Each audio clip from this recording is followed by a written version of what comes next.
the atmosphere for book distribution has never been better.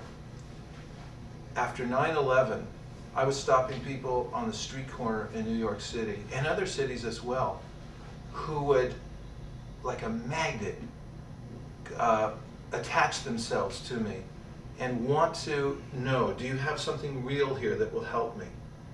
Is this what I'm looking for? Just tell me straight out now. Is this the right thing?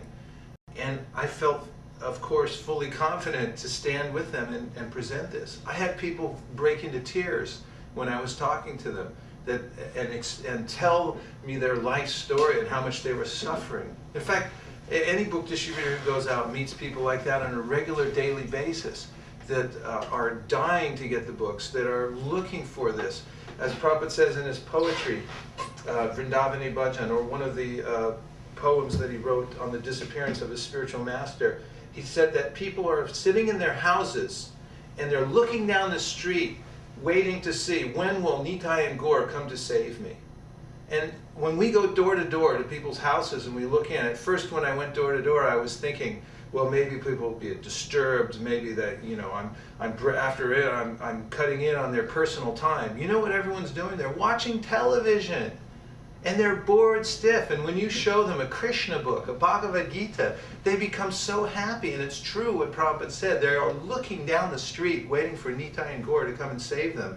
And so there are generations of people in America, generations now, that are 10 years old, 20 years old, even 30 years old, who do not know what is Hare Krishna. Because we're not out there on street corners, in schools, at bus stops, airports, all these things.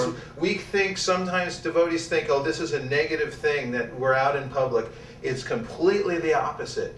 The reason that people say that it's a negative thing is because we may have created a bad impression, some people think, being out in public. Well, if that is true, then we can do the opposite by creating a good impression by being out there. If we had that much impact on the world that we got on the Johnny Carson show and all the other talk shows, and everyone associates us with being in public, then we can completely turn it around by training the devotees properly to create a good impression with each person. But this type of one-on-one book distribution is so important for the public, but not just for the public. This is a sadhana. This is a practice that brings the devotees to a higher level of consciousness.